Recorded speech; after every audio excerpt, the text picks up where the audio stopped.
Good afternoon. Welcome to Webb County Court at Law 2. I'm Victor Villarreal, judge of your Webb County Court at Law 2.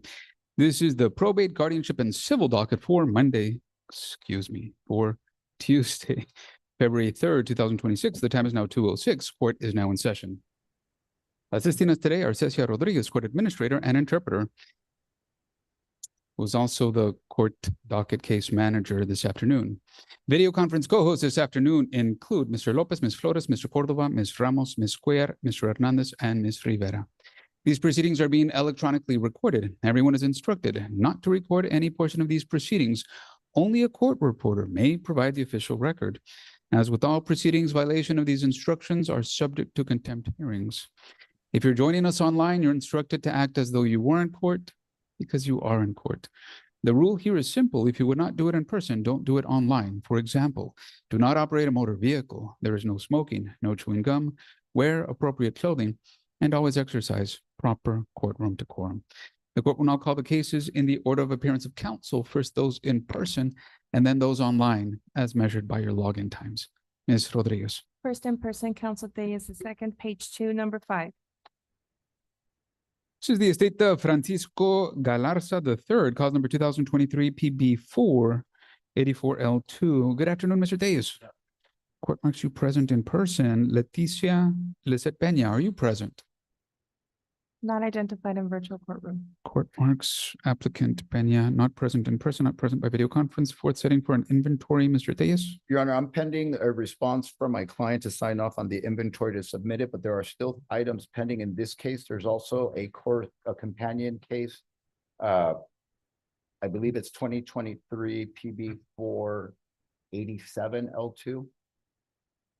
It's in the matter or in the estate of Linda Laura Garcia Galarza. That would be 2023 PB 482L2. Oh, 8202. We need both of those because it's the same witnesses and they need to come in person to sign off on the proof of death and the orders. This was prematurely sent to an inventory. It hadn't been completed. And so I'm asking the court for the next available. I have all the paperwork that needs to, but Miss Peña needs to come in person to sign in front of the clerk. I agree. Well, she doesn't have to, but I mean, she should. It'd just be easier so that I can get everything signed off. I mean, I agree with everything you said, except for that it's premature. This is the fourth setting. Yes. We had asked for one before. I'm sorry. Yeah. Ms. Rodriguez, give us another setting, please. February 26th at 10 a.m. And you're asking, Mr. Deus, at this juncture to set the companion case on the same day? Both of them, yes. Ms. Rodriguez, please send notice on the other case. On the companion case will also be set for inventory and setting on that day. Yes, Judge. Any other cases for Mr. Deus? Page 4, number 10. This is the estate of Elba Chapa Cardenas, cause number 2025 PB750L2. Court marks Mr. Deus present in person. Aide Figueroa, are you present? She's present in the courtroom, Your Honor. Please step forward.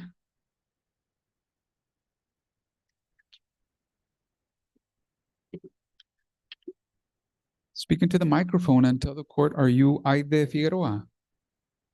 Yes. Welcome to court. The court marks you present in person. Person to your left is your lawyer, Mr. Deus. Yes, Your Honor, we'd ask the court with permission to proceed. Ms. Figueroa, would you raise your right hand, please? Do you solemnly swear or affirm that the testimony you will give in this cause will be the truth, so help you God? Yes. You may lower your hand. Mr. Deus, go ahead. Please state your true and correct name. Aide Griselda Figueroa.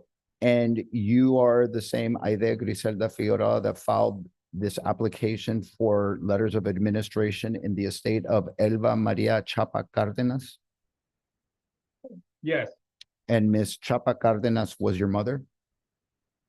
Yes. And she passed away on March 18th of 2024 in Nuevo Laredo, Tamaulipas, Mexico? Yes. Now, she was not a resident of state of Texas, but she did have bank accounts here in the state of Texas, correct? Yes. Okay, and she did leave a will in Mexico that distributed all of the real estate or the real property located in Mexico, but did not have any clauses regarding personal property or bank accounts, correct? Yes, And those bank accounts are all located here in Webb County, Texas. yes, Now, your mother was married to Matias Vega Ruiz, yes, and your father, Mr. Vega Ruiz, passed away before your mother did, correct? yes, Now, your mother in her will named you and your 6 other siblings as her only heirs, correct? yes, And they all have filed waivers and notices of the citation in this case, correct? yes, And you're asking the court to name you the administrator, a temporary administrator of the estate of your mother's estate. yes, And you're asking the court to issue letters testamentary so that you can close out the bank accounts, remaining bank accounts that are located here in Laredo, Webb County, Texas, correct? yes, Now, just one last question. Your mother was only married to your father, correct? yes, And all of that was stated in the will that was probated in Mexico, correct? yes, And you're asking the court to allow you to serve as administrator with a surety bond in the amount of $500. yes, I have no further questions, Ron. Or I'm sorry, I have one more. Can I? And is you requesting this administration or to name you the administrator of this estate in the best interest of the estate? yes, I have no further questions.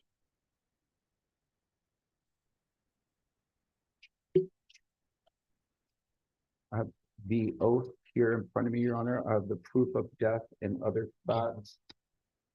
Order appointing temporary administrator, as well as an affidavit if the court approves the personal surety. I guess the one question I have for you, Ms. Figueroa, what, to your knowledge, how much did your mother have in these Webb County bank accounts? Bueno, en el banco de aquí, creo que es como 20, in the bank here, I think it's around 20, pero tienen seguro de vida. but she does have a life insurance, Pues, 100,000, for 100,000. está fácil. And plus she also has a savings, but I don't know what the amount is. The when you reference 20, do you mean $20 or 20? 20,000. Is there anything else you would like to tell the court, Ms. Figueroa? No, Right, in your mother's case, cause number 2025 PB 750L2, the court hereby finds that it has jurisdiction over this matter, meaning this is the proper court form and venue to consider this administration request. The court finds that your mother unfortunately passed away on the 18th day of March 2024, having left a valid executed will in Mexico. That was probated over there, but there are bank accounts in the US, specifically in Webb County, that require administration. And the court finds that you are qualified and not disqualified from serving. The court finds that there is a need for the court, for the administration of this estate. And the court sees that all of your mother's heirs, at least those that are your siblings and the heirs listed in her will, have filed waivers of service. The court takes judicial notice of that and all of the documents in the court file. The court hereby grants your request, will cause letters of testamentary to be issued out to you. You're requesting a surety bond, and I'm going to grant that, but I'm going to grant that in the full amount. I mean, it's just a surety bond. Yep. So $20,000.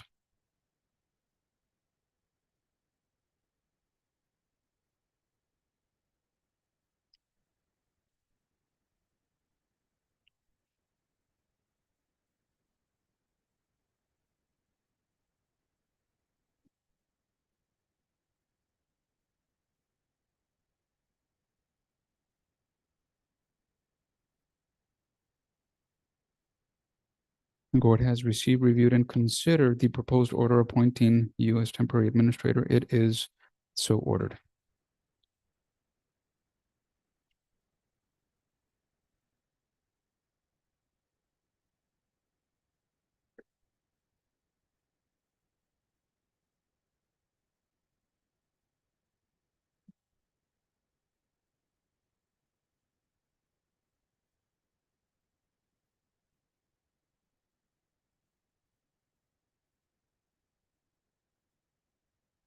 you have any questions for the court, Ms. Figueroa? No, I wish you well, and you have the court's condolences. Inventory due May 7th at 2 p.m. And would you like a surety bond due date, Your Honor? Yes, February 23rd by submission. so ordered. I will take the order. The order appointing as well. Yes. That is, well, Yes, that's all for council days. Have a great day, Mr. Diaz. Likewise. Good to see you.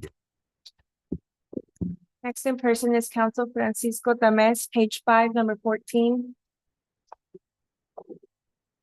This is Govama LLC versus Petit Hotel LLC, cause number 2025 CVD 27L2. Good afternoon, Mr. Tamez. Good afternoon, Your Honor. Court martial present in person. Is anybody here for defendant Petit Hotel LLC? Please step forward. I guess I should also ask, although Mr. Tamez is here on behalf of Govama, is anybody else here for Govama? All right. Tell the court your name, please. Fernanda Marino. Fernanda Marina. Ms. Marina, what is your relationship to defendant Petit Hotel LLC? Managing member. And one more question, Ms. Marina. So I see that defendant is a company, it's an LLC. I must ask, are you a licensed lawyer licensed in the state of Texas or any other jurisdiction? No. Court notes that you are not a lawyer. And although you can be here on behalf of the company, you just can't represent the company by Texas law. I'll hear from you in a second if you have anything to say on that. But this is Mr. Tamez's announcement. Mr. Tamez? Yes, Your Honor, we have set for today a motion to dismiss for lack of jurisdiction. And we also filed a motion to release the payment of an appeal bond that was filed. Now, we don't have a fiat or don't have a setting on that motion, but it's more of an administrative procedure, Judge. And given the fact that the court has already granted a motion on our partial summary judgment, that we prevailed on that appeal, that money be released. Well, let's do this because it sounds like if the court, so we're set for two things. We're set for a jury selection conference. I don't know that we're going to get there. And I guess if we do, I'll cross that bridge momentarily. But the other thing, the second thing that's set is a motion to dismiss. So I guess let me hear argument on that. I'll get a response, although it's not going to be a legal response because the defendant needs a lawyer to be here. And I guess at that point, Mr. Tamez, if the court denies, you go on to your jury trial. If the court grants, then ostensibly, without knowing anything else, it may just be a ministerial act to close out the case at that point. But I guess we'll cross that bridge procedurally and administratively momentarily, Mr. Tamez, on the motion to dismiss. Yes, Your Honor. So the defendant, Petit Hotel, added a counterclaim after it perfected appeal from a JP judgment on my client's motion for eviction or petition for eviction. On the face of the defendant's claims, she seeks, or the company seeks, $940,000 in damages, and that's by way of a $610,000 offset that they conceptualize as an offset, and then $330,000 that it seeks in improvements, even though we went over the lease provisions that those improvements became part of the realty. As the court knows, Texas Government Code, Section 25.0003 C1 establishes the jurisdictional limits of this court. And those limits, Judge, as recently changed and modified by the legislature, are from $500 to $325,000. So in the motion to dismiss, Judge, because of this jurisdictional defect, I cite a couple of cases from the Texas Supreme Court. Primarily, I rely on Bland Independent School District, which tells us that the courts are bound by their jurisdictional limits. And that's 34 Southwest 3rd, 547, 553, 554. And the other case that I cite that I think has significance for this motion, Judge, is Mapco Inc. v. Forest. That's another Texas Supreme Court case that establishes that any judgment that is outside the jurisdictional limits of the court is void. And so for these reasons, Judge, just because on the face of the pleadings themselves, the defendant seeks for judgment that exceeds the court's jurisdictional limits, we ask that the plea to the jurisdiction be granted and the claim to be dismissed. Couple of questions before I hear from Ms. Marina, or ask for some sort of response. So the motion to dismiss, so remind the court at the justice of the peace level, there was a claim. Who prevailed on that claim? My client, the landlord, prevailed. And so to perfect appeal, the defendant had to file its bond, which the court said at 4,000. Right. So in the underlying case, the plaintiff here won the underlying suit. Correct. Defendant appealed to this court. And what was the issue that your client prevailed on? It was a partial on the breach of contract itself, which was that there was a default, and that subject to the default provisions of the lease, my client was entitled to an eviction. So as a matter of law, the court granted that part of the judgment. Left remaining are my client's claims for damages. I think there was a fact issue as to that. So I didn't move for summary judgment on the claim of damages, but just on the claim of breach, I think that's clear that we prevailed. The court granted that motion.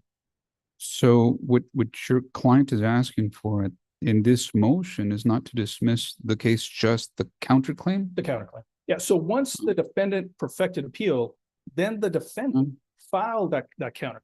And in that counterclaim then sought damages, which it didn't seek below. So what I'm saying is on the face of those pleadings themselves filed in this court for the first time, just on the face of those pleadings, they exceed the jurisdictional limits of the courts, and that's the basis for the plea. So let me ask you this. So if the court dismisses the counterclaim, what then is left? Damages. My client's case for damage. Now, whether or not my client decides to non-suit, we can certainly discuss that. I can certainly discuss that with the defendant. But for now, the defendant has since left the premises. And if we dismiss this on the counterclaim, then I think that's left is just the damage. Well, I think so. Couple of things. You're not here.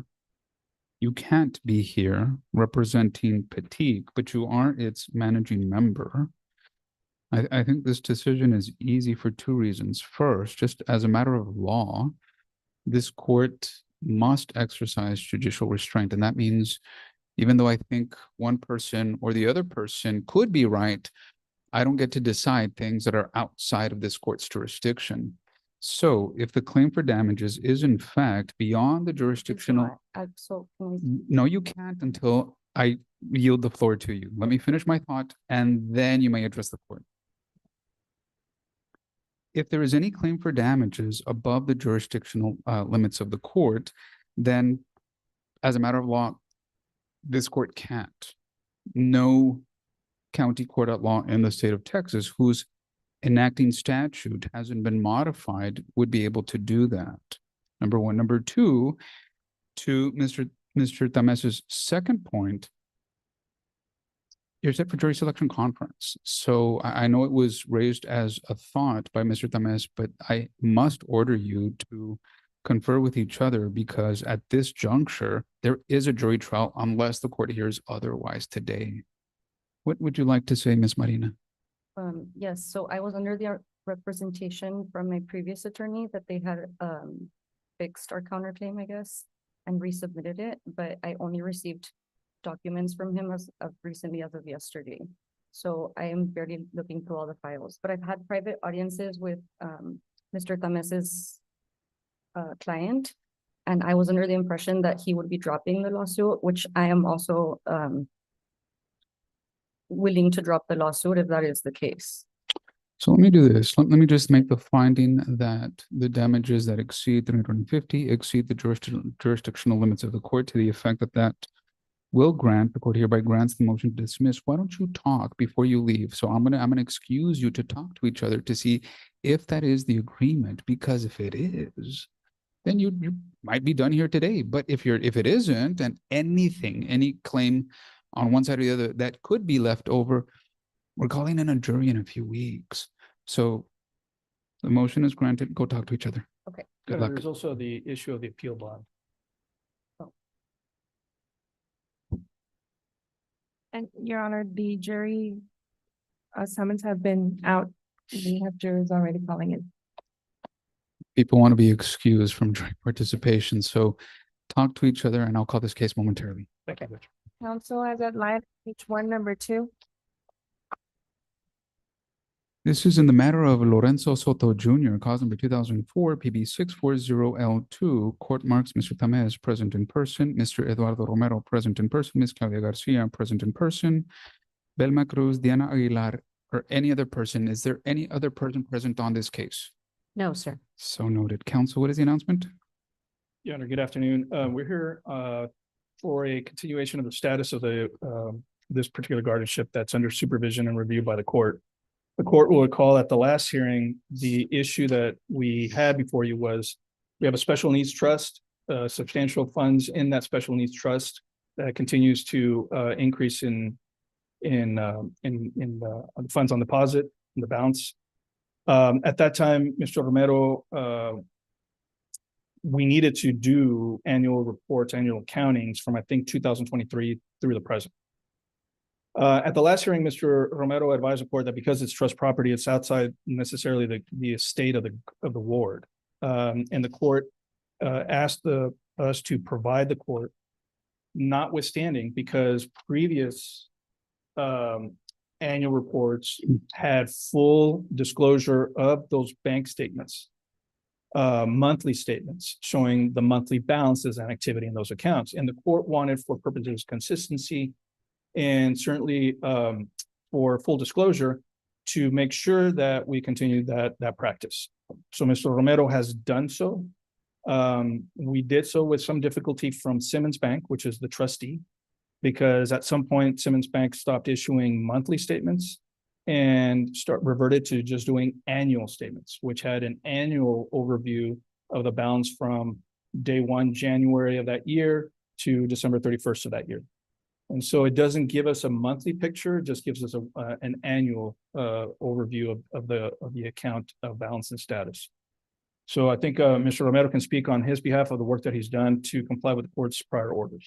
Yes, Your Honor, that's correct. So from what we were able to gather, around 2022, Simmons Bank converted accounts, and instead of supplying monthly statements where you could see a balance from the beginning of the month to the end of the month, starting around 2022, they did this annual report, which I've supplied now to the court. So the missing reports were from 21, 22, 23, 24, and 25. So the court should have now all those years, and including the annual reports. Hopefully this will satisfy the court, and it will give a picture as to what funds are being held for Lorenzo. And then also Miss Claudia Garcia will be, I believe she already filed the substitution of the guardian. Her client will now take over the position of my client, Your Honor. So hopefully once the court reviews these annual accounts, it will approve them, and then it will allow for the substitution, Your Honor. Ms. Garcia. Your Honor, I think I agree with all that. I think once the accounts are approved, then we can move forward to appoint a new guardian. And just to remind the court, the current guardian is the ward's mother, but she has illnesses and is not able to meet the obligations of a guardian. So the aunt, my client, is going to take over. We have not gotten a criminal background check completed.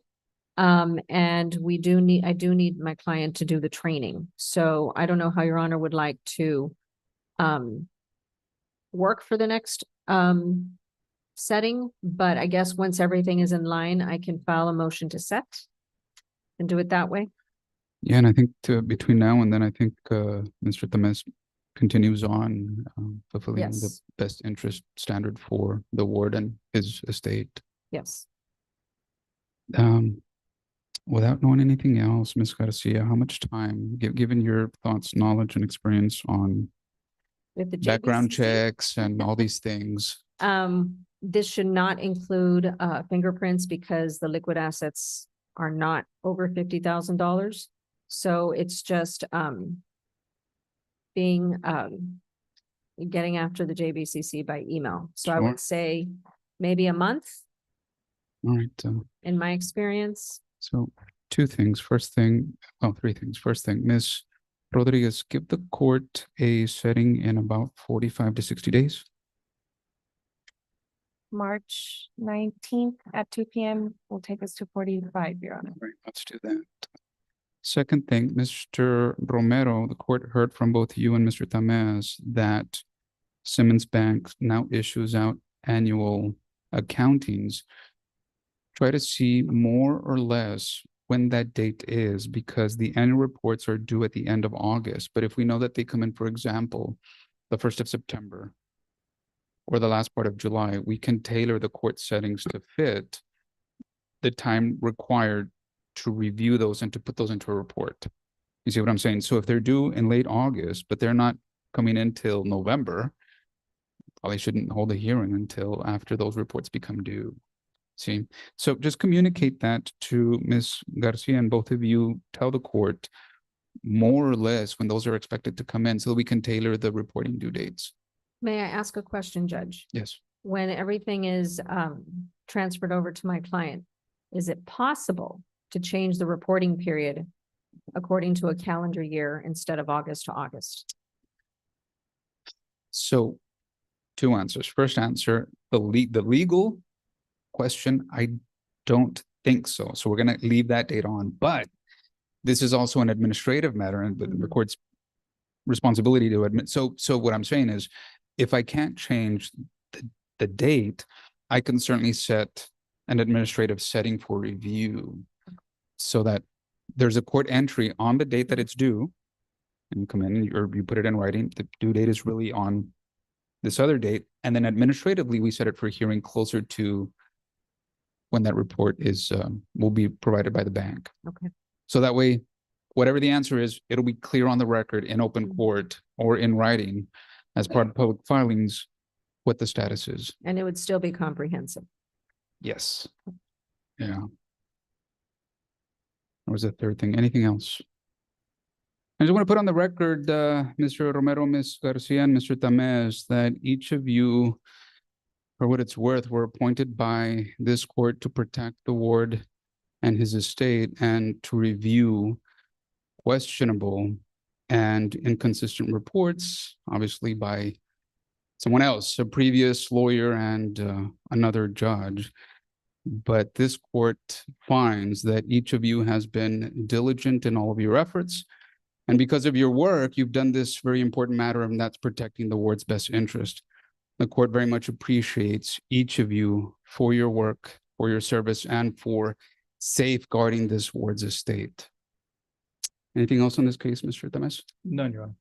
Mr. Romero? No, Your Honor. Ms. Garcia? No, Judge. Thank you all. Thank you, Thank Judge. you. I'll be right back. Next in person is counsel Russell Jordan, page 4, number 12. The estate of Elba Leon Windage, also known as Maria Elba Leon Windage, cause number 2025 PB 755L2. Did you say 4, number 11? Number 12. Pardon me, number 12. This is the estate of Soledad Silvia Nunez, cause number 2025 PB 772L2. Good afternoon, Mr. Jordan. Good afternoon, Your Honor. My applicant's present in person. I believe they'll need the assistance of an interpreter. Court martial present in person, Jose Nunez, Elizabeth Nunez. If you're present, please step forward.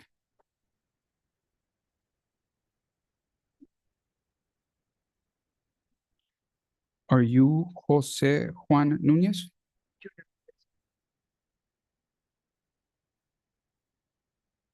And are you Elizabeth Nunez Vasquez? Velasquez. Velasquez. Yes, sir.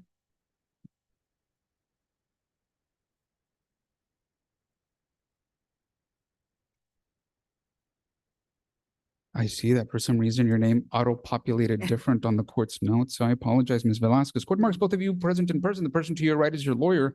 Mr. Jordan, what is the announcement? Your Honor, we're here on an application for probate and for issuance of letter testamentary.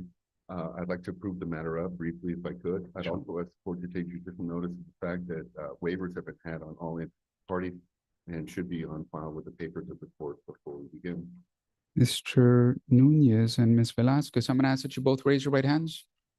Do each of you solemnly swear or affirm that the testimony you will give in this cause will be the truth, so help you God? Yes. Both have answered yes. You may lower your hand, one witness at a time. Mr. Jordan, go ahead. Thank you, sir. Ms. Velazquez, could you please state your full name for the record? My name is Elizabeth Nunez Velasquez. And you reside at 729 Buffalo Court, Laredo, Texas, 7045. Correct. And what is your relationship to Soledad Sylvia Nunez? The daughter. See, and she passed away on or about October 31st, 2021, here in Laredo, Webb County, Texas, at the age of 84. Yes, And at the time of her death, she resided at 520 Shea Court, Laredo, Webb County, Texas. Is that true? that's correct. She resided here all her life, Yes, and she owned property here in Webb County. yes, Okay. Um,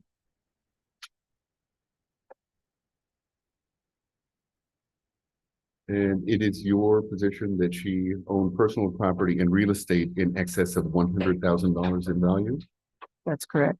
And she left a valid will dated March 1st, 2017, which was never revoked and is filed with the papers of this court. That's correct. And the will asks that you be named as co-executrix of your mother's will. Is that correct? That is correct. In reviewing the will, is it your understanding that the will was made self-proven in a manner prescribed by law, and the subscribing witnesses to the will are Maria Conde and Yemi Romano? That's correct. And a necessity exists for the administration of your mother's estate. Yes, After your mother created this will in 2017, no children were born to her or adopted by her. no, And the will named yourself and your brother Jose Juan Nunez as co-executive. that is correct. And no state or governmental organization was named as a D by Z in the will. Yes, that's correct. And you're asking the court to approve your application and to issue to you letters testamentary. That's correct. That's all I would have for this witness, Your Honor. If I could take the next witness. Yes, sir. Mr. Nunez, could you please state your full name for the record? Was that Juan Nunez Jr.? And where is it that you currently reside, sir? 1506 Juarez Avenue, Laredo, Texas, 784. And what was your relationship to Soledad Silva? I'm her son. Okay. And your sister is Elizabeth Nunez Velasquez? Yes, And you heard all the testimony that she just put on the record? yes, sir. Is all the information that she provided to the court true and accurate to the best of your knowledge? Yes, And are you asking the court to issue you letters testamentary as co-executor of your mother's will? yes, I don't know if the court is satisfied, Your Honor, but I think I've covered the necessary. All right, anything else? I don't believe I have anything further, sir. I do have oaths prepared for their signature. And an order should be on file with the court's papers. Mr. Nunez, Ms. Velasquez, in your mother's case, cause number 2025 PB 772L2, the court at this time finds that it has jurisdiction over this case, meaning this is the proper court form and venue to consider admitting your mother's will.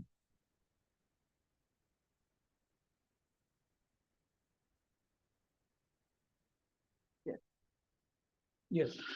No, I can't, unless you provide the court some evidence or testimony as to why it wasn't done within 4 years of the passing.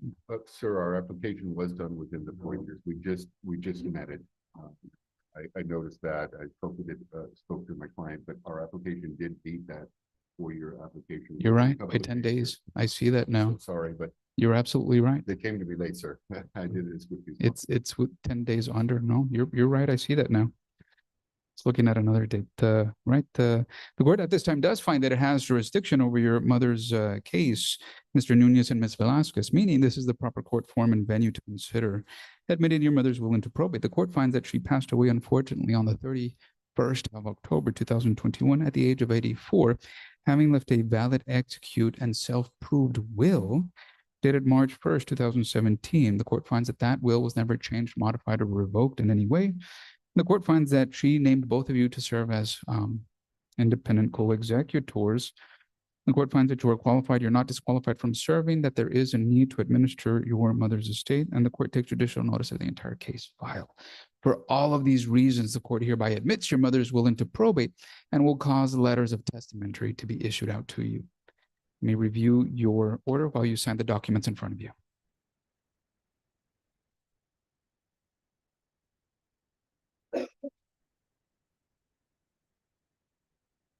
Your Honor, and for the record, as far as the proof of death, the only one that we have is just one of the co-applicants, Jose Juan Nunez Jr. We're needing the proof of death for Elizabeth Nunez. All right, If I so have that, or if I could take care of that immediately. Sir. I do have the original in the court. go ahead and I apologize. give us an inventory due date, please. May 7th at 2 p.m. All right. Mr. Nunez, do you have any questions for the court? No. Ms. Velasquez, do you have any questions? Sure. The court wishes both of you very well, and you have the court's condolences. Thank you so Thank you for much. your help.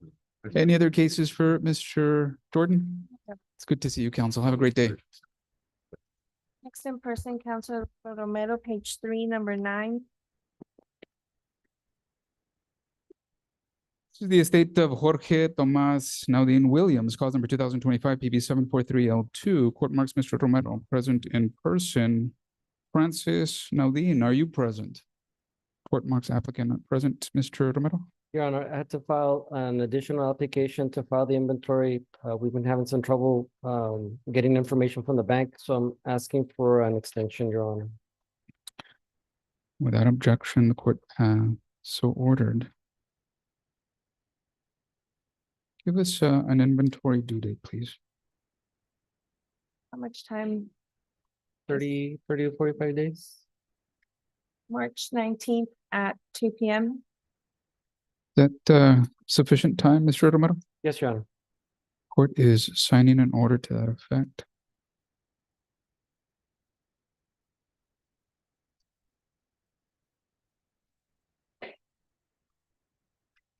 And tendering the original to the clerk.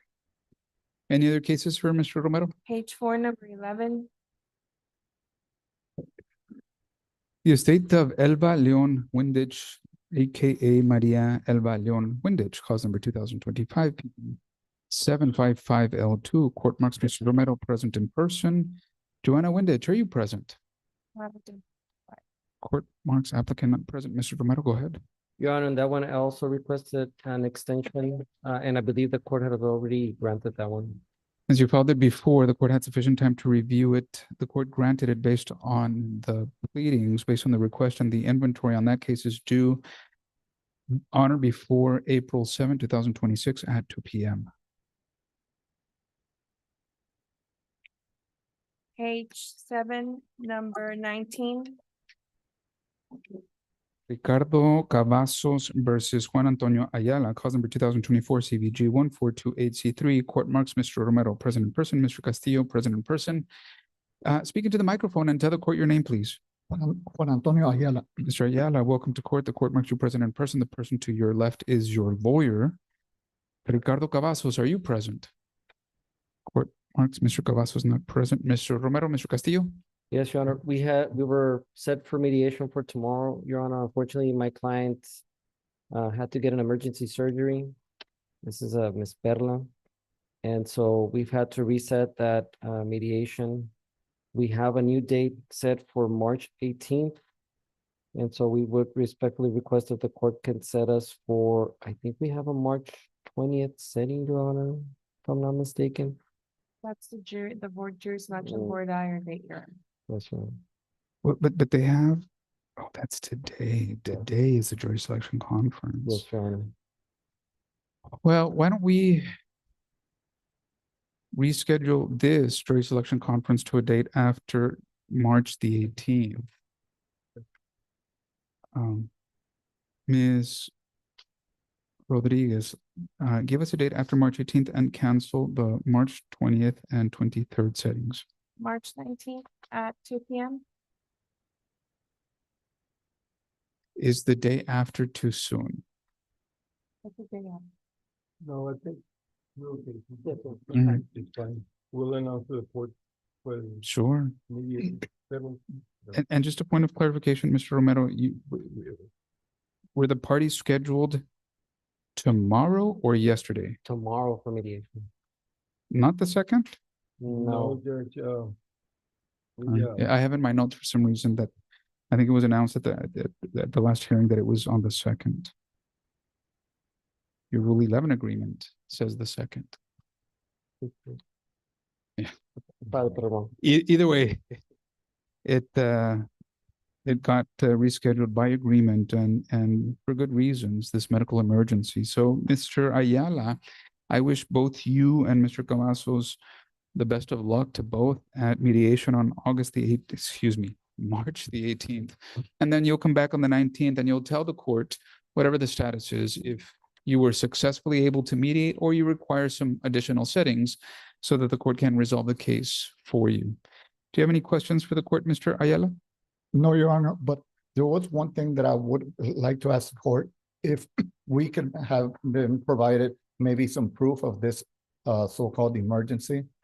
I as well have my father that has cancer, and normally nobody will ask you to come in on a day before or prior. Normally, everything's scheduled within days or weeks. Unless, as you've heard today, that there's an emergency. So I hear what you're saying, Mr. Ayala, because this is a court of law and this court and all courts require proof and evidence. There's some situations, however, that become emergencies, and the communication, I can presume, between Mr. Castillo and Mr. Romero is sufficient for them both to believe that there is sufficient good cause, reason, and basis to request an emergency in another setting. And the best way that I can explain this is, although the rules matter, and they do, and they're important, and the laws matter, and they're important, and they're here, the other thing that the court considers is the golden rule, right? You do unto others as you would have them do unto you. So when one person requests professional courtesy for an emergency, sometimes, many times, the other person says, I understand. Because if I'm ever, and I say this for myself, if I'm ever in that position, I need a little grace, right? So I think that's the only thing that's going on here. The only thing that's required at this point, Mr. Ayala, is that both parties attend mediation on March the 18th and that you just participate in good faith.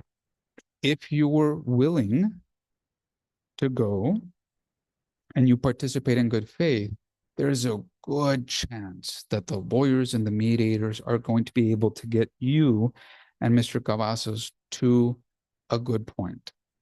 Not perfect, but a point that both of you can at least be satisfied. So just work with the process, and between now and then, keep in contact with your lawyer. Do you have any other questions, Mr. Ayala? No, yeah. I wish you all the best, sir. Good luck. Yes. All right. Good luck to all. Oh, any other cases for Mr. Romero or Mr. Castillo? Not for Counsel Castillo. Mr. Romero was appointed a mediator in one of the cases that, and I'm not sure if Your Honor would Well, like to hear. Let's hear it. Good to see you, Mr. Castillo. Have a great day. Thank you. Yes, sir. Page 2, number 6.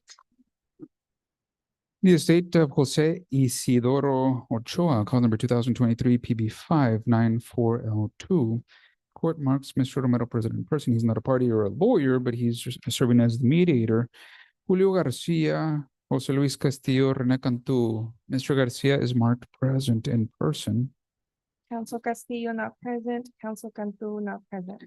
Counsel Castillo is in line in number 1, Judge, and I believe Counsel Cantu is online for CC number 1 as well. But this actually is going to be an announcement, Judge. For purposes of the record, Edgar Ochoa, Jose Isidro Ochoa Jr. Any parties present? Court marks those parties present. Counsel, go ahead. Your Honor, Mr. Castillo and I and Mr. Romero have been fumbling around with mediation dates, and it's basically we kind of got hit with the the holiday season. Unfortunately, everything's been a little delayed. There's a couple of issues that Mr. Castillo and I cannot seem to work out. So we've asked for Mr. Romero's assistance. He will provide us with available dates so we can try to mediate this before we have any type of hearing. I've spoken to both Mr. Castillo and Mr. Cantu, who is the ad litem on this matter. They're both in agreement. So we're asking for hopefully just 30 days so we can take care of this matter. And hopefully with an agreed announcement. Mr. Romero? That's correct, Your Honor.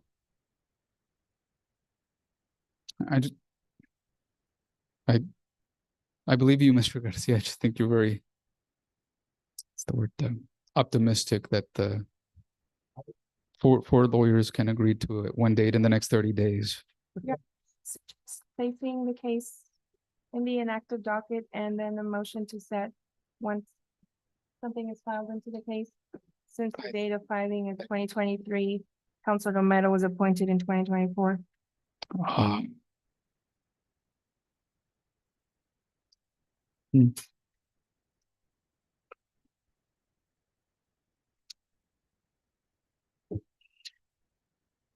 Yes, but let's do one thing. I think that's a good idea. This case is hereby set inactive until further orders of the court. Court will prepare its own order on that. However, Mr. Romero, court is going to task you with providing the court a proposed order. That order appoints you mediator, orders the parties to agree to a mediation date. To set one, not to mediate before this date, but to have in place a date, an agreed to date. That deadline is February the 20th, and then mediate whenever, mediate in February, March, or April. And if no agreement is reached by February 20th, then you may unilaterally set whatever date is available to you. And then when you report to the court the results of the mediation, or when one of the parties requests a setting, then the case will reopen back and be active again. Inactive till then. Thoughts, comments, questions, objections, Mr. Garcia? Understood, Your Honor. No objections. Mr. Romero? No, Your Honor. Clear. All clear. All right. Well, I wish both parties well at mediation. Good luck. Thank you, Judge. That's all I have, Your Honor. May I be excused? Always good to see you. Thank you. Have a Judge. great day. Yeah. Next in person, Council Laneta Garcia, page 1, number 3.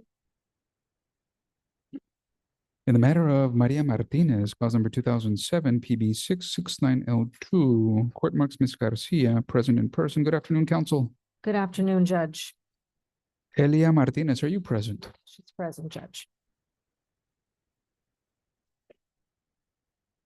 Speaking to the microphone, Ms. Martinez, and tell the court, are you Elia Martinez? Yes, sir. Welcome to court, Ms. Martinez. Court marks you present in person. Person to your right is your lawyer, counsel. This is your first appearance. What is the announcement? Yes, the account for the annual account for the period of June 1st, 2024 through 2025 is due, Judge. I think it's been due for a while. Right. I was able to receive the documents from the prior attorney, and I've met with my client and her sister to review all that material, digest it, put it in order. I do need some additional time, and I gave them additional instruction as to how to organize the material based on my experience with this court and the manner in which this court appreciates an annual account. So I've instructed my client to prepare it in that manner with applicable spreadsheet so we can provide it accordingly. I would ask for at least 60 days so that they can get that in order and we can file that. Ms.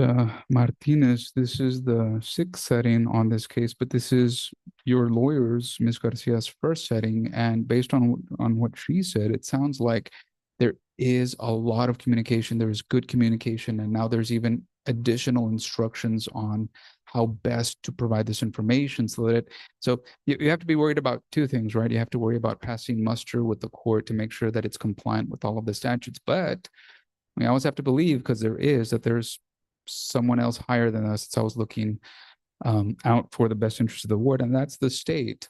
So, and you saw with this case and the case before where Ms. Garcia is very knowledgeable about not only what this court likes, but also what is required by statute if cases are ever audited. So it sounds like you're in a really good place to provide that information to the court. Ms. Rodriguez, give us a setting in 60 days, please. April 7th at 2 p.m.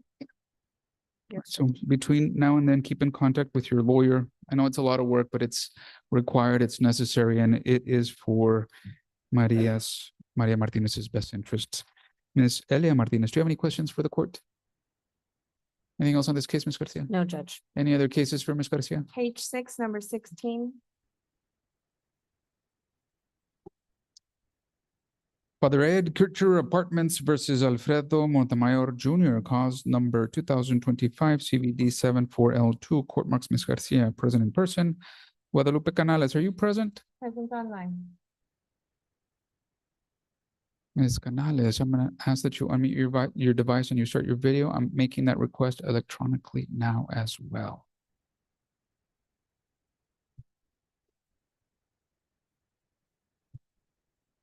I'll mark the device present, but Ms. Canales is not responding to the court's request. Any other persons present on this case? Alfredo Montemayor Jr. or any other person present? No, sir. Court finds no other persons present. Ms. Garcia. Your Honor, we were set for trial today, final hearing on my client's eviction petition, but late last night, Ms. Canales emailed me that she is sick. She has a doctor's note and is unable to participate today and for the next few days because of a medical issue. As Your Honor just said, in the case prior, we work by the golden rule. I too was sick right after New Year's and we had to move this, and I understand and appreciate the efforts this court has made to get it scheduled because it's not just a 1-hour hearing. There are other issues and various witnesses. But it is what it is, Judge, and we can't control if we get sick. So I did confer with Ms. Canales, and I told her I had no objection to the request for continuance. I did ask her, and I will represent to the court while she's still trying to get on. I know that the court schedule is pretty tight, and to accommodate such a hearing, I know my client wants to get this over and done with ASAP. My client's request was, can we set it on Thursday? And I said, well, I don't think so, but what I proposed to Ms. Canales and what she agreed to is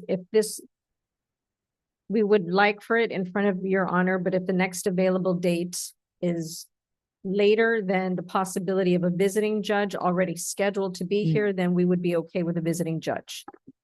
But because of course my client would like to take care of this as soon as possible. My client is the landlord judge.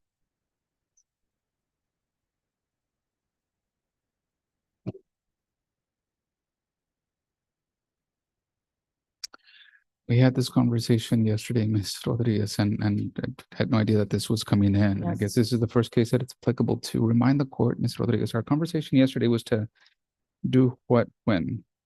February 26th at 10. And as of right now, I only have 2 cases. We just opened up that setting Yeah. because of the time between. I will be out of town that day, Judge.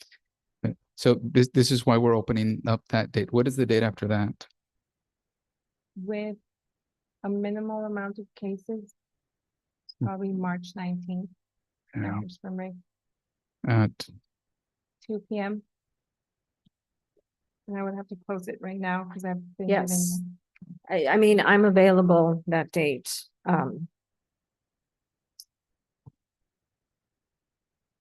Right. Let me ask you this. I mean, is it at all feasible that mediation could resolve the parties' dispute prior to? No, Judge, just by way of background, it's the normal process under these types of leases that after an eviction notice is given, there's required discussion to see if any kind of agreement can be reached. Offers were made, offers were rejected. The last cut 2-3 weeks, I have been going back and forth with Miss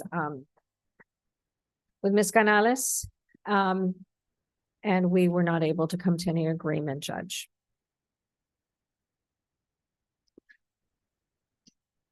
Yeah, flag that case, Ms. Rodriguez. We'll set it for March the 19th. If we can do something else with the schedule, I'm sure we Yes. can and we will, but If for any reason the court has a visiting judge prior to that time, sure,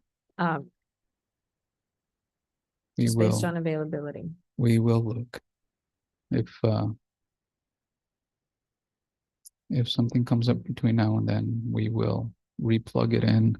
Ms. Canales, if you disagree with any of this, this is your chance to chime in. Court takes notice that that device is logged in. All right. We'll set it for March the 19th at 2 unless there's an earlier setting. Any other cases for Ms. Garcia? No, Your Honor. Always good to see you. Thank you, Judge. Have a great day. Next in person, Council Olivero Canales, page 1, number 1.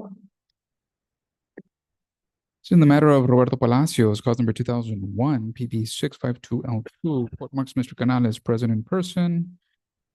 Applicant and wards have all deceased. Mr. Canales. Good afternoon, Judge. I'm almost done with this case to do the final accounting, Your Honor. I have conferred with Ms. Clarissa Canales, who represents the estate of Roberto Palacios, and they're about to finish a probate case in County Pro Law number 1 to name the administrator of the estate, which is not the same person who was the guardian of his estate. So we just need to meet, and I've talked to her today. We were supposed to meet next week and make sure my inventory, my assets match hers.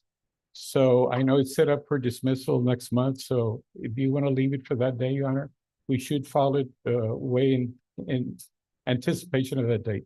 That sounds great. All right, we'll leave it on for dismissal March 17th at 2, hopefully with the expectation that the final accounting will be filed before then.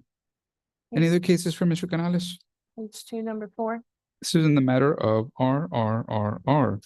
Cause number 2021 PB 663L2. Court marks Mr. Canales present in person. Good afternoon, Judge, again. In this case, Ms. Georgina Isabel Rodriguez Guerrero is present. She is a guardian of the ward, Your Honor. Are you Georgina Guerrero?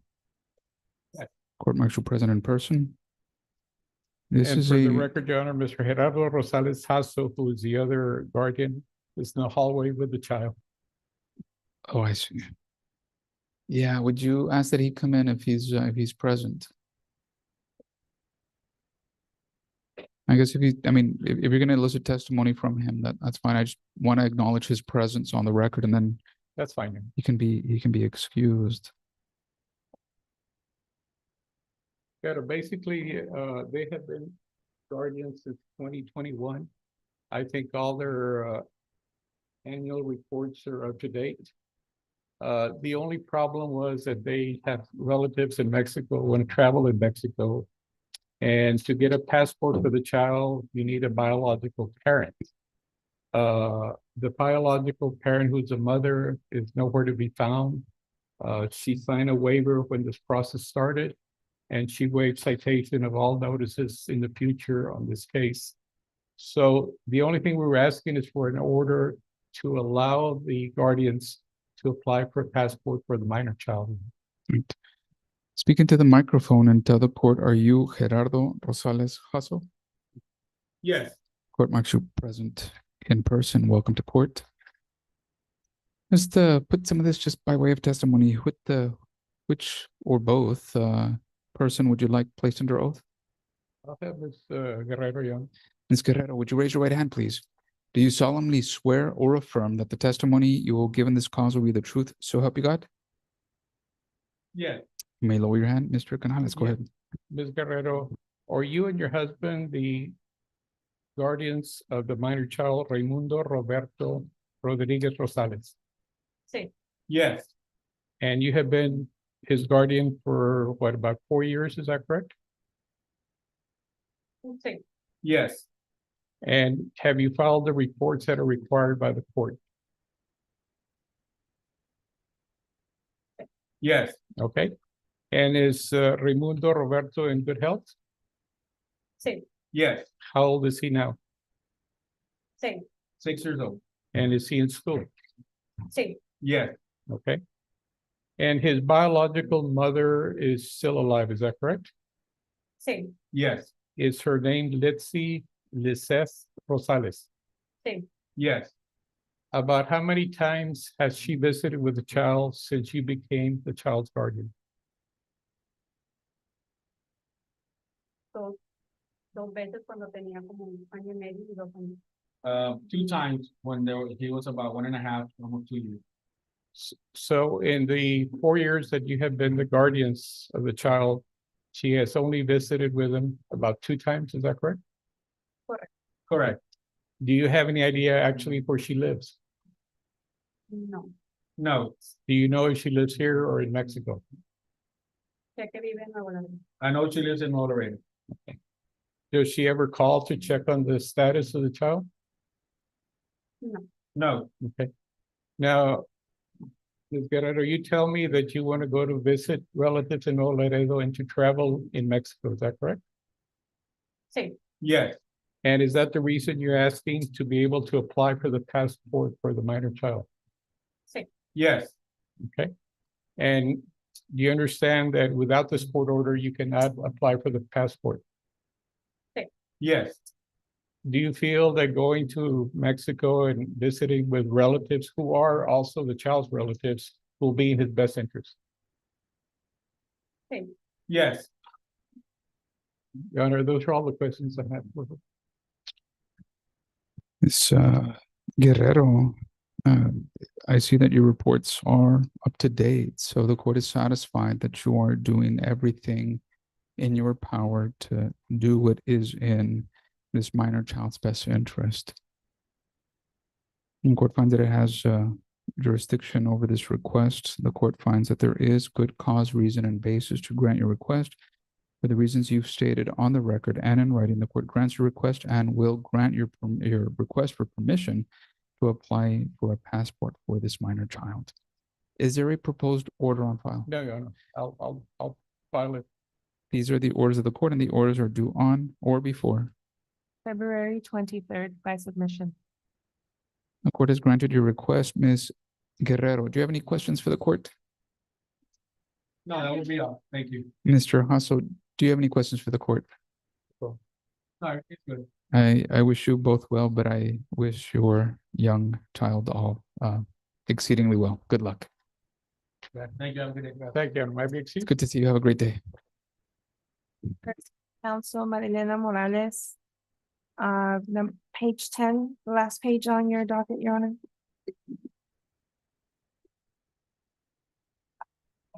It's set for 4 p.m. Right. So if do we know if Mr. Juan Jose Garcia is here? He is online. Cause number 2026 FLB 50C3, Blanca Escamilla Ramirez versus Geraldo de Jesus Ramirez. Court marks Ms. Morales present in person, Mr. Juan Jose Garcia present by video conference. Good afternoon to both. Good afternoon, Your Honor. Mrs. Ramirez, Mr. Ramirez, are the parties present? No, Your Honor, we're a little early. We're supposed to be here at 4, but we do have an agreed order, so it's been signed by everybody. That's correct, Your Honor. Well, thank you for talking before, conferring before, agreeing before, working this out, and even for putting this all in writing before. It's always a pleasure to work with Mr. Garcia. Same here, Let- just Review everything that we worked it out yesterday and got the parties to sign today. A lot of work before this hearing. The court has received the agreed to temporary orders in writing. The court is approving and signing off on those.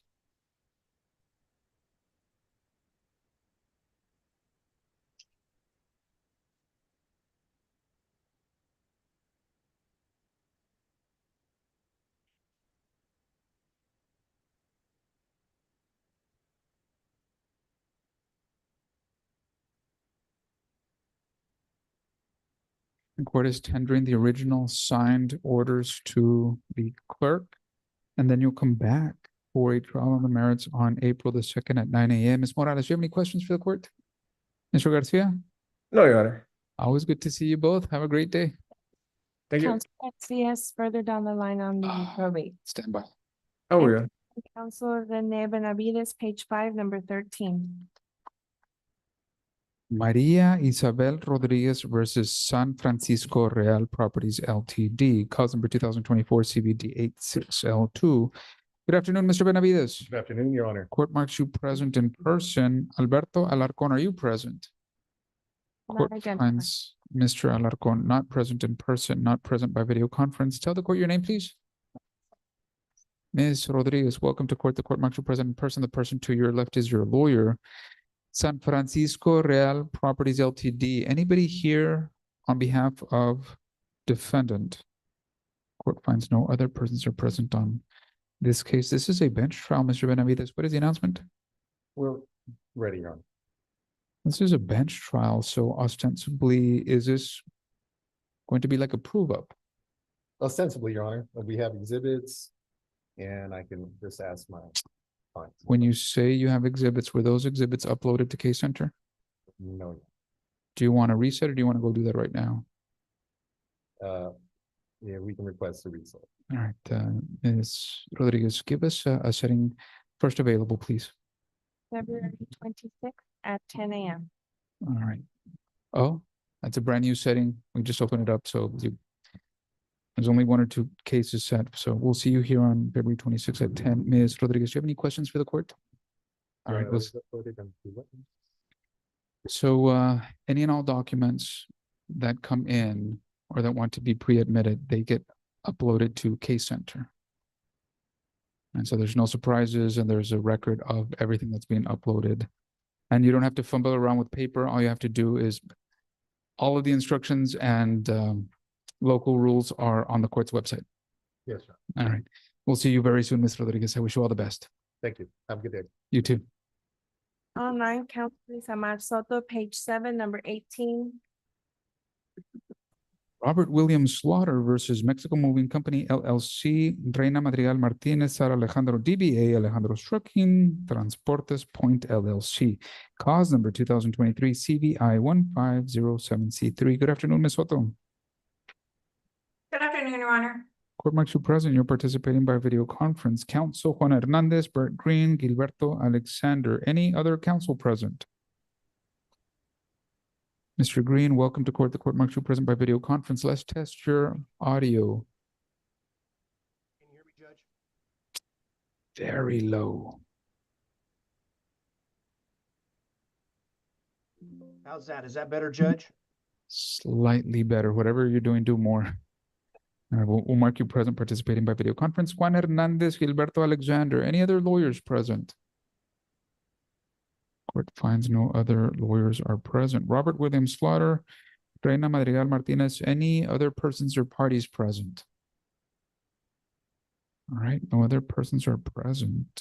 Ms. Soto, Mr. Green, what is the announcement?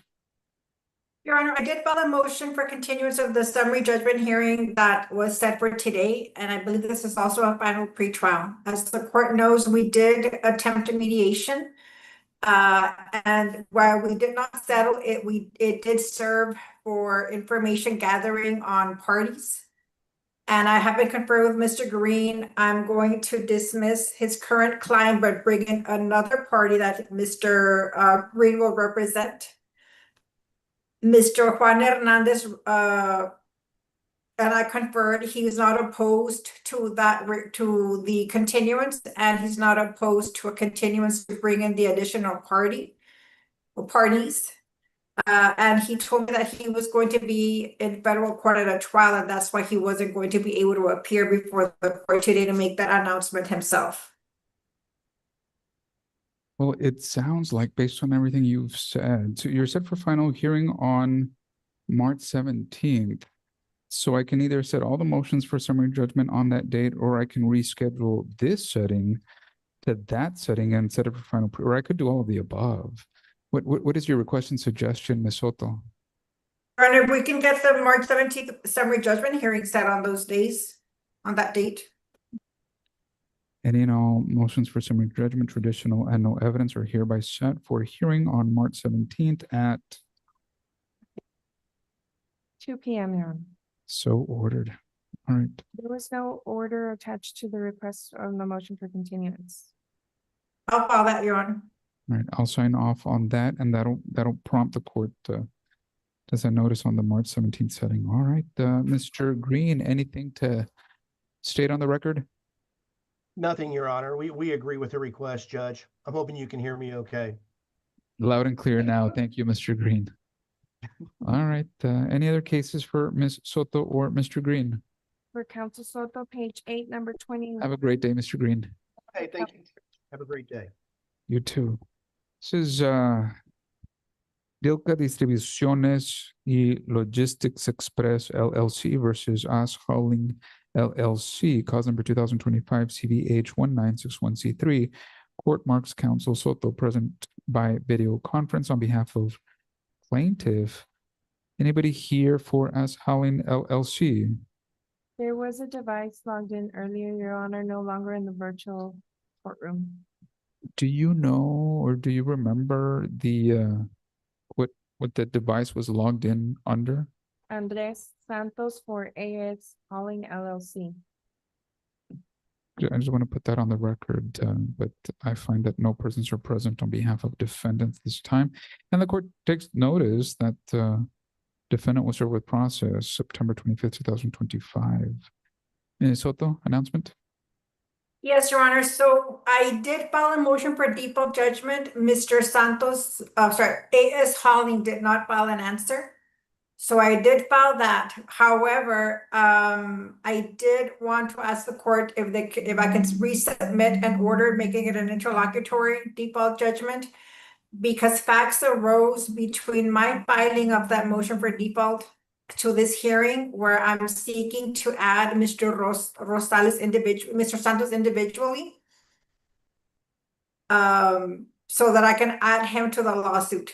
So I did file a motion for substituted service as my process server has not been able to serve him. And the case is fairly new, Judge. I think it's maybe at most 6 months old. Sure, but remind the court, the request for substituted service was granted or had not been granted yet? It has not been granted yet. Oh, I see.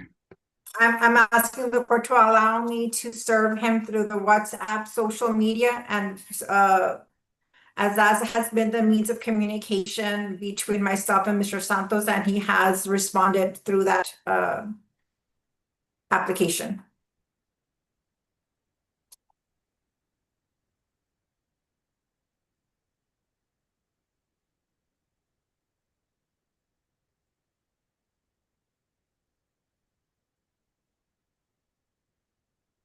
I was just looking to see if there was a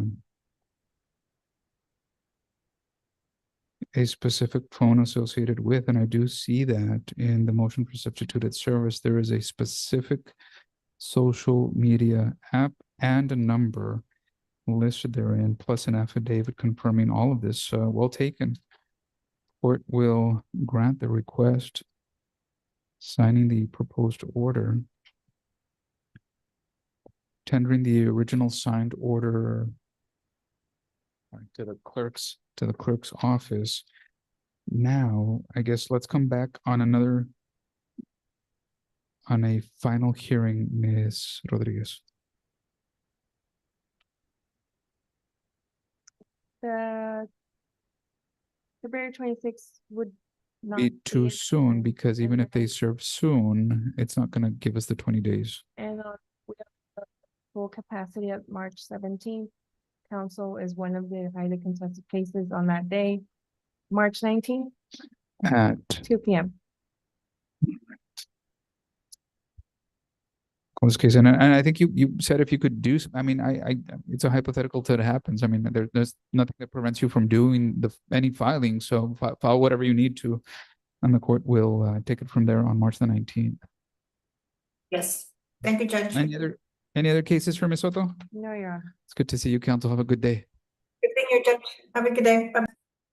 Next online, Council Juan Garcia, page 3, number 7. This is the estate of Rafael Carranza, cause number 2024 PB 984L2. Court marks Mr. Garcia present by video conference. Good afternoon, counsel. Good afternoon, Your Honor. Venustiano Adolfo Carranza, are you present? Court finds applicant not present. Mr. Garcia, what is the announcement? On this case, Your Honor, there were two individuals that I needed to get served. I did attempt service. Process server put in his declaration that he couldn't get service on both of them, Your Honor. And so I submitted a motion for substituted service with the process server's declaration. And we're just requesting if it could be substituted service. I know on Rafael Martinez, he said that he couldn't serve him, but that he found that there was a vehicle and that matched the name Rafael Martinez. So we're asking if we could be left outside the door. And then for the other one, Aaron Salazar, he said that it was the wrong address. I think that was his last entry. So we're requesting it could be done through publication in the newspaper. Well, I tell you what, this was filed today. So I reviewed for this yesterday. There's no way that I could have seen this before. I was just handed that filing right now. So I tell you what, let's do this. Let's set for dismissal. I tell you what, let's do a couple of things because this is good cause to not dismiss it. So I won't. So what it's going to do, of course, it's going to place this on inactive status until service is perfected. But let me ask the clerk's office: was there a proposed order on that substituted service?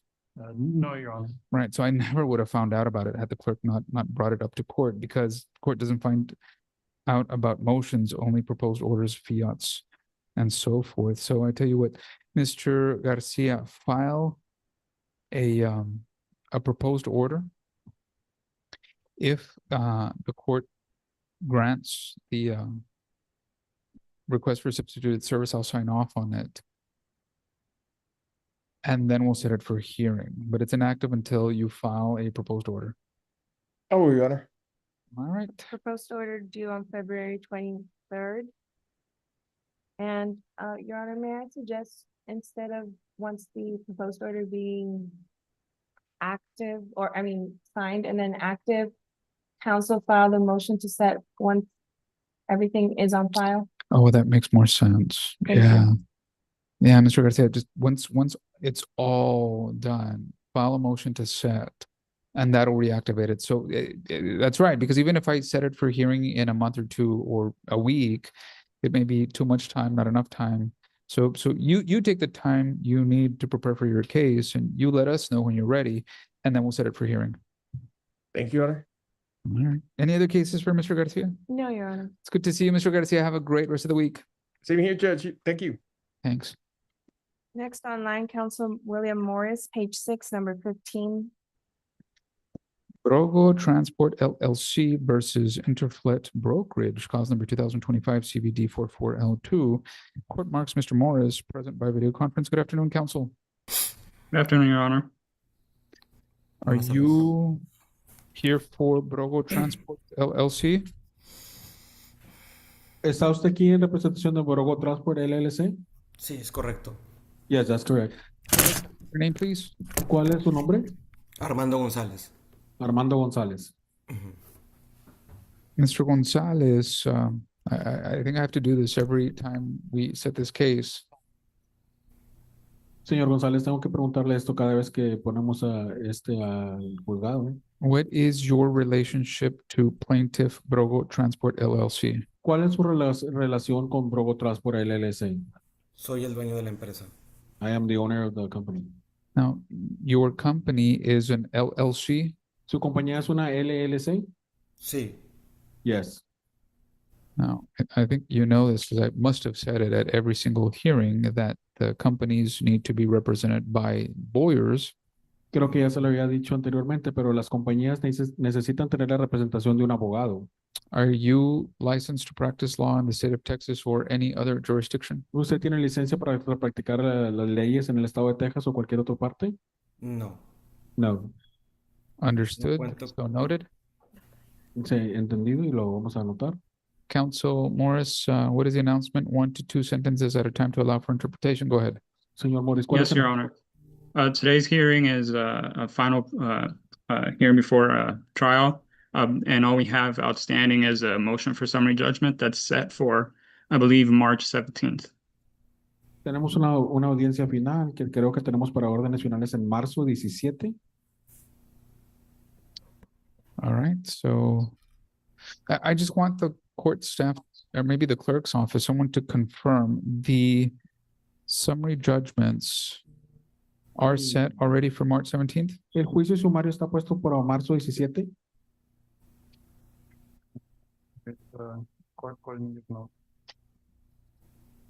Así es, está puesto por marzo 17. Court has heard from the clerk's office that it is scheduled for March 17th. All right.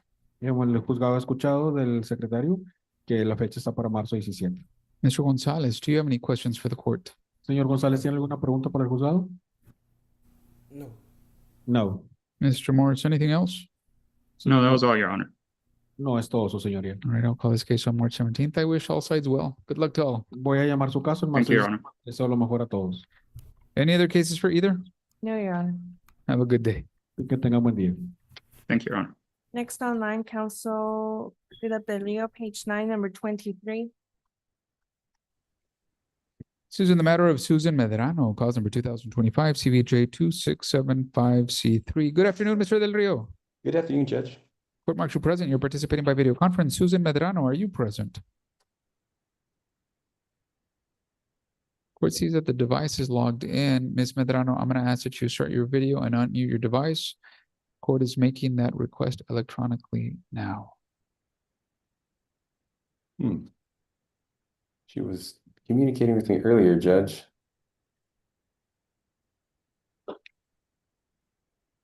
And now just turn on your Ah. video. There we go. Yes, hi. Are you Good Susan afternoon. Medrano? Yes, Your Honor. Welcome to court, Ms. Medrano. You're joined by your lawyer who's participating also by video conference. Mr. Del Rio, what is the announcement?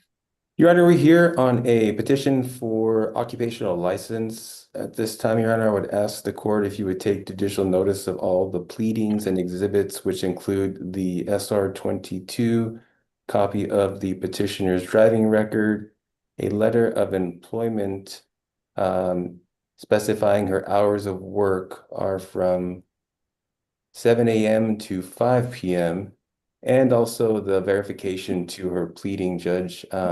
Our request is for a time period of 6 a.m. to 6 p.m., which is not exceeding the 12-hour period. And we're asking only for Webb County, subject to her employment. Ms. Medrano, would you raise your right hand, please? You solemnly swear or affirm that the testimony you will give in this cause will be the truth, so help you God? Yes, sir. You may lower your hand, Mr. Del Rio. Go ahead. Ms. Pajano, were you arrested for a DWI offense? I believe it was around December 1st of 2025. Yes. And was your license suspended because of that arrest? And are you currently employed? Yes. And is it true you work from 7 a.m. to 5 p.m.? Yes, sir. And this need for an occupational license would be limited only to Webb County? Yes, sir. And you would be unable to, without this license, you would not have the ability to drive to your place of employment, correct? Correct. And you do have what is called the SR 22 insurance? Correct. And you currently have your traditional Texas motor vehicle insurance, correct? Correct. Yes. And you're asking this court for an order allowing you to drive Monday through Fridays between the hours of 6 a.m. and 6 p.m.? Correct. Yes. And exclusive to Webb County, Texas? Correct. Okay. I have no other questions for the witness, Your Honor. Ms. Medrano, in your case, cause number 2025 CVJ 2675C3, the court at this time finds that it has jurisdiction over your case, meaning this is the proper court form and venue to consider your request. The court hereby takes judicial notice of the entire case file, which includes your proof of insurance, your letter of employment, your driving record, your waiver, verification, excuse me, not your waiver, your verification and the waiver by the district attorney's office. You've met all of the requirements for the court to grant your request. The court will grant your request, allow you to drive between 6 a.m. and 6 p.m. Monday through Friday in Webb County. The court has received, reviewed, and considered the proposed order filed by your lawyer. It is in due form. I have signed it, and I'm tendering the original to the clerk's office. Ms. Medrano, the court has granted your request. Do you have any questions for the court?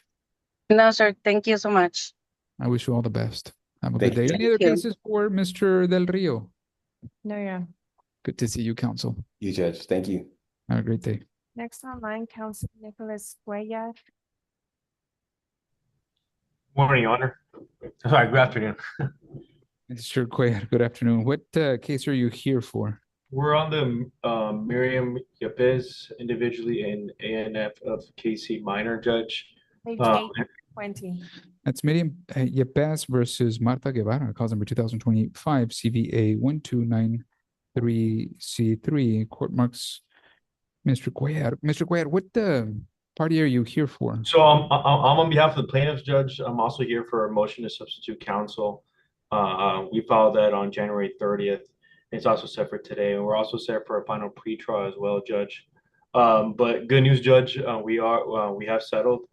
Defense counsel Jason Siegel isn't in today, Judge. He says he couldn't make it, couldn't log in because he's currently in a deposition right now, and we actually settled yesterday. He did file that notice of settlement with the court, Judge, yesterday at 12:59 p.m. And I know we are set for trial on April 20th on this matter, Judge, but we wanted to let the court know that we have settled this case.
So I paused for a second, Mr. Cuellar. I was trying to ascertain procedurally the chronology of the events, the substitution and the settlement. But I'm just going to presume without knowing anything else, because number one, there's no objection, and two, I just presume, because none of my business until it becomes my business. I just hope that everyone has papered the trail. Yes, Judge, and because of that, Mr. Henry Falcon did file a notice of substitution of counsel back in October. We are in the same firm, Judge. And so there were two attorneys in our firm here in McAllen, Texas, along Harloin and Jenkins. It was Mr. Ruben Ramirez and Mr. Henry Falcon. Mr. Ramirez is no longer with our firm, Judge. So I started this firm last Monday. And so I decided to take on Mr. Ramirez's case. And so because of that, I filed a notice to substitute for Mr. Falcon. And so this is now my case. And we settled yesterday on defense counsel, Mr. Jason Siegel. He did file a notice of settlement with the court, as I mentioned prior, Judge. I see that, yes.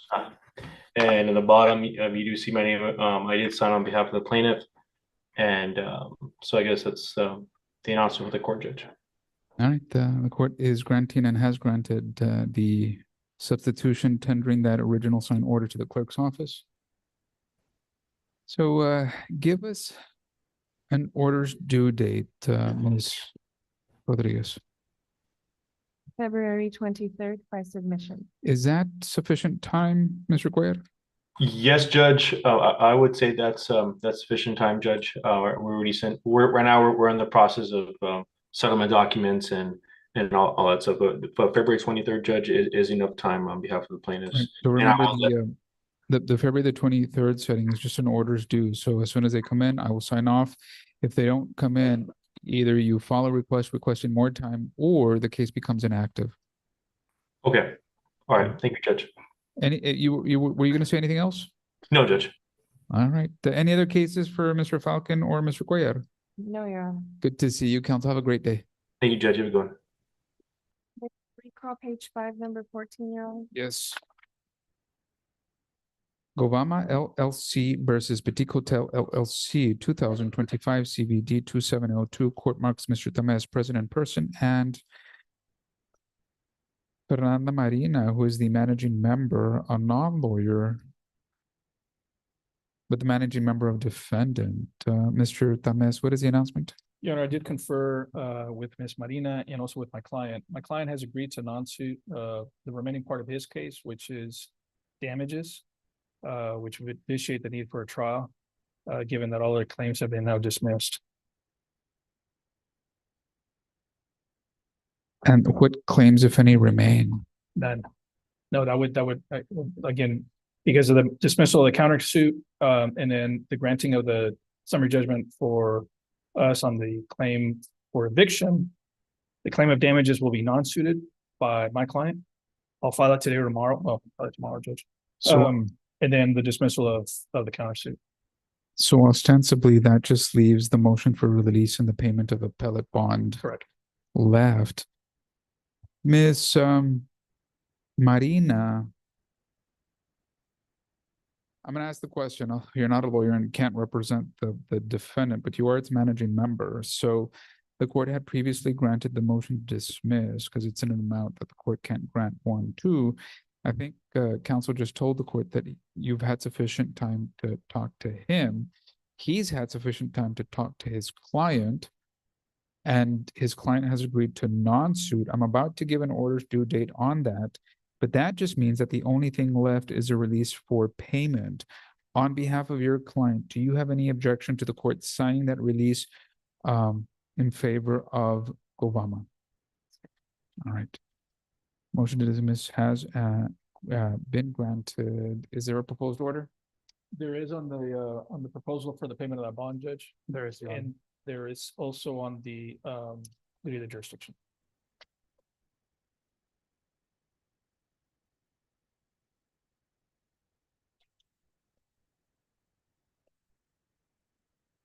I have the for the release of payment on the plea to the jurisdiction.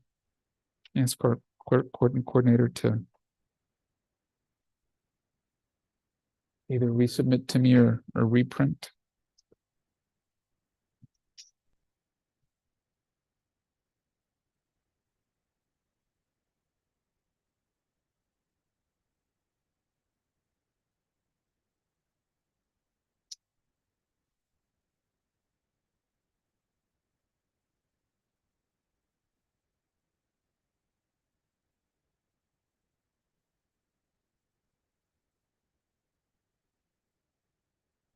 Judge, I thought I had filed it, but maybe if I didn't, let me go back and file it. And my apologies, I thought I had, but I don't have it on my file, and I think the clerk doesn't have it.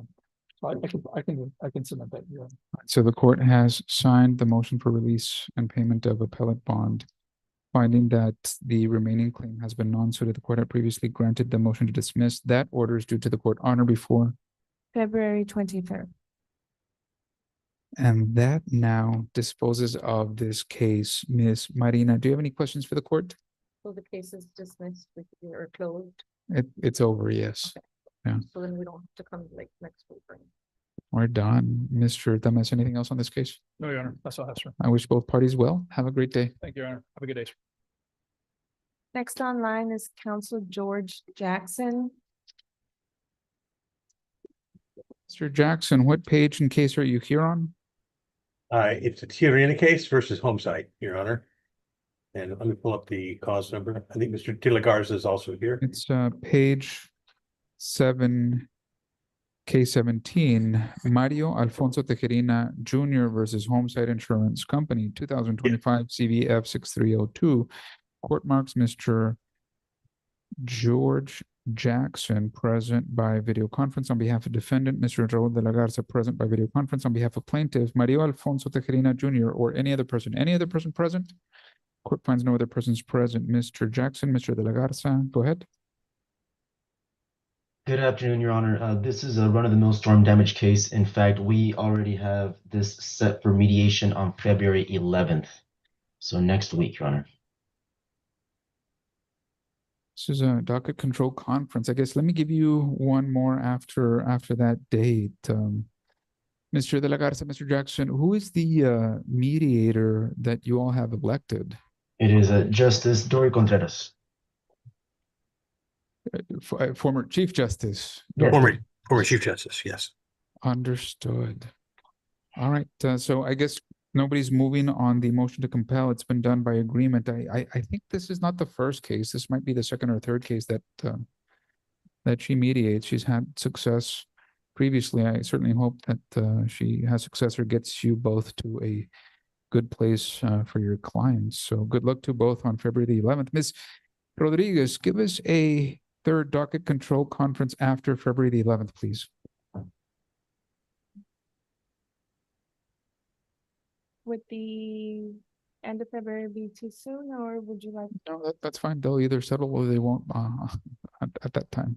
February 26th at 10 a.m.? And I'm Mr. sorry, de la 10 Garza, a.m. Mr. 10 a.m.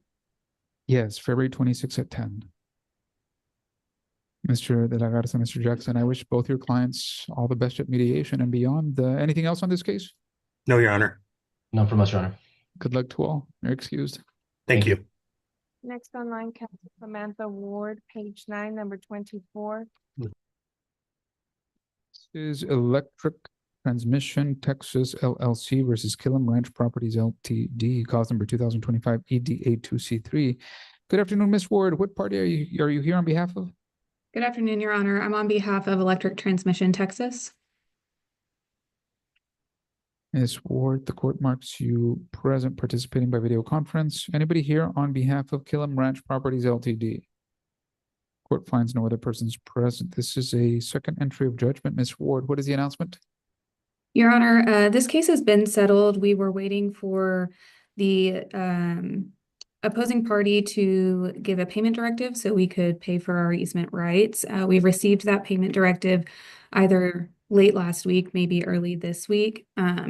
So we have submitted for payment, and once that's complete, we can file our easement for record and we'll submit an order for non-suit.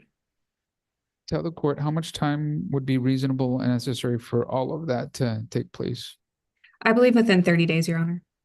Give us a setting in about 60. Let me err on the side of caution, Ms. Rodriguez. Give us an entry of judgment in 60 days, please.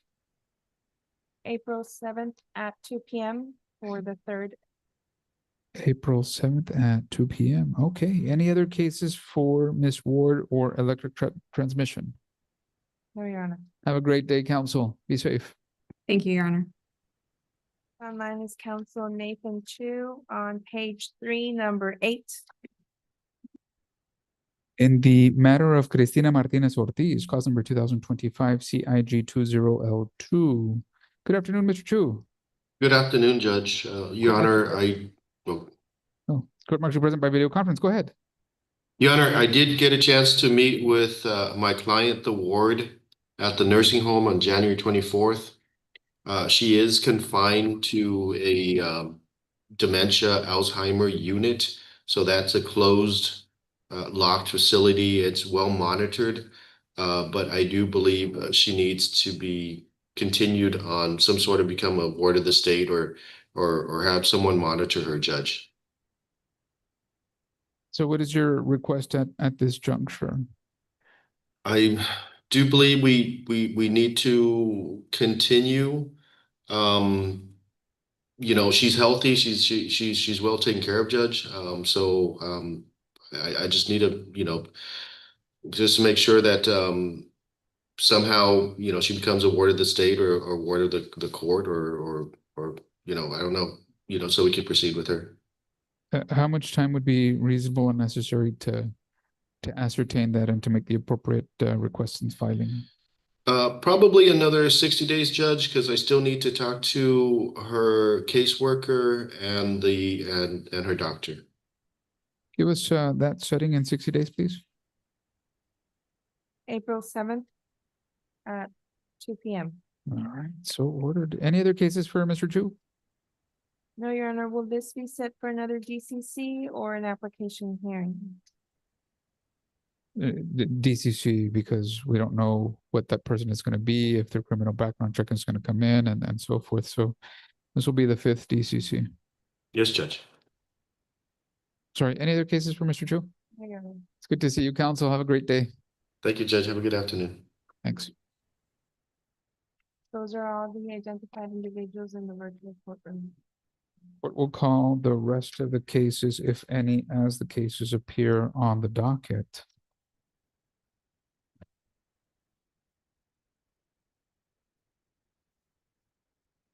Page 8, number 22.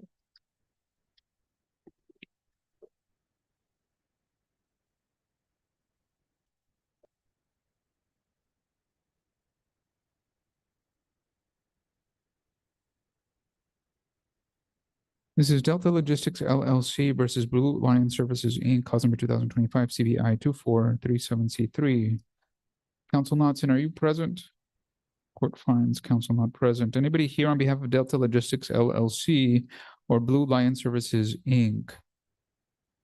Court finds no persons present.